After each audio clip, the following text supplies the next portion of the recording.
Hey guys, welcome to another episode of 5 Question Friday, where you ask a bunch of questions and I answer them, hopefully with some level of coherence. Let's get into it. Lewis asks, will going softer on the type of training, like CrossFit light classes for example, attract more interest? Lewis, yes, maybe no, it more depends on how you market it, but the thing I want to talk about that's more important is whether or not that's utilizing your square meterage the best. Look, at the end of the day, every square meter still costs you the same in rent, right? Your lights still cost you the same in electricity. Your coaches, most importantly, still have to get paid the same per hour. So as soon as we start offering something like CrossFit Lite, we generally charge less for it, but we're not having to pay less for it, right? Our overheads still remain the same. So I'm not saying that it's a bad idea or a good idea. It really depends on how you market it and what your goals are. But the bigger consideration I want you guys to make, and this goes for every program that you do, not just CrossFit Lite or whatever you want to call it, or boot camp or all of that stuff. If I'm charging less, are my overheads also dropping? Because if they're not, that gap in the middle, that's your profit, and we never want to screw our profit margin. So something to consider about, and if more people want to know more about how to run a CrossFit Lite or a boot camp or some other alternative, softer version of CrossFit, ask it in the comments and I might talk about it next week. Protect that profit margin. Ken asks, what's the best method for generating leads? Good question, Ken. Good to hear from you, buddy. Referrals. Absolutely, every day of the week, referrals. We already know that we're getting the majority of our new members through referrals anyway, so we should be doing everything we can to try and hype that up, to support that as much as possible. I did a video about this a couple of weeks ago, but if I met one of your members at a barbecue and I said, oh, you do that CrossFit thing, that's kind of cool, how do I get involved? How accurately could they tell me how to take the next steps? How educated are they on the next steps? If referrals, our members sharing the good word of our affiliate, is our number one way of getting new members, we should try and hype that up. We should try and support that as much as possible. So, number one, educate your members on how the new process works, because they might have joined years ago when it was different. So if you have a free intro class on Monday, Wednesday, Friday at 6:30 p.m., make sure that they know that. If you allow your members to come along to that free intro class with their friends, which is a great idea, make sure they know that, right? If then they go from that into an elements course or an on-ramp course or something like that, make sure they know that. Make sure that they can educate their friends as much as possible, because that's going to lead to referrals. And then also, we talked about this last week, I think, the thank you program, right? Support those referrals. Make people want to refer, not by giving them, $50 gift cards, a free month or nonsense like that, but by saying a genuine and relevant thank you to them, right?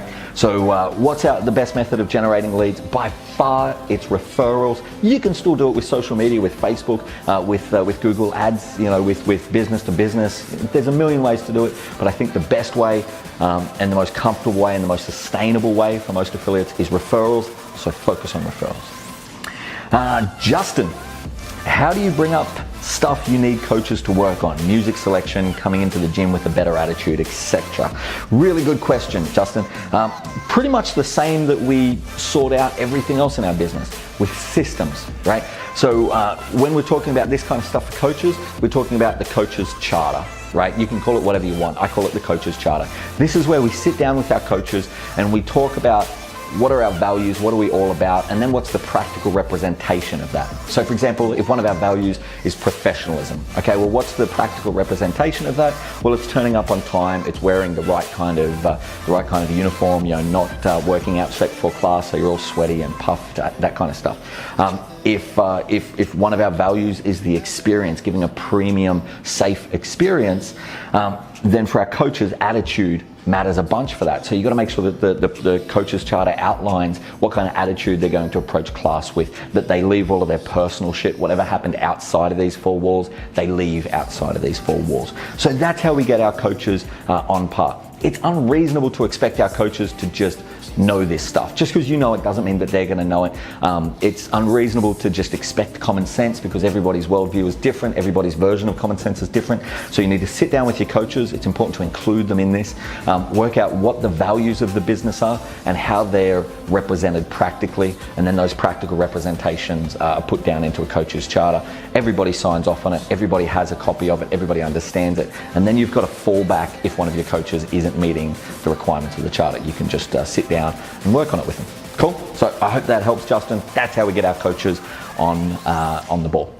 Quick Quick break, seminars. I wasn't gonna do seminars until the middle of the year, but I've decided that I'm going to do a seminar. This is breaking news in the last few hours. I'm gonna do a seminar in March in Manchester.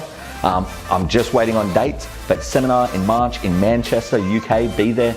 And in May in the Philippines, where again, we're waiting on exact dates, but in May, I'll be back in the Philippines. Manchester, UK, Philippines, I'll see you there. Next question. Will, I would like to implement a once a year $50 fee per member that will go into an account that will strictly be used for equipment. However, I'm running into some mild opposition to that. No shit, Will. You're gonna run into opposition, mate. Look, thank you for asking the question, but this is a terrible, terrible idea, right? When people come in and they pay their membership, they're paying for everything. As a business owner, when you opened, you knew that equipment was going to run dry. You knew it was gonna get broken and rusty and all that shit. That's just part of our overall operating costs, right? If we don't work that into the budget, that's not our members' fault. They shouldn't have to pay for that shit, right? If your budget genuinely doesn't cater for this, then you've got to move your budget around, right? At worst, you've got to raise your prices. And I know you mentioned raising your prices.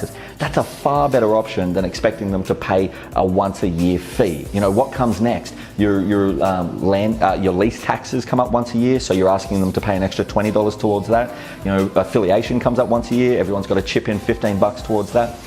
We have operating costs. Some of them are day-to-day, week-to-week. Some of them come around yearly, and some of them we can't predict, like equipment. We have to take all that into accounting when we balance our sheets, when we work out our budget.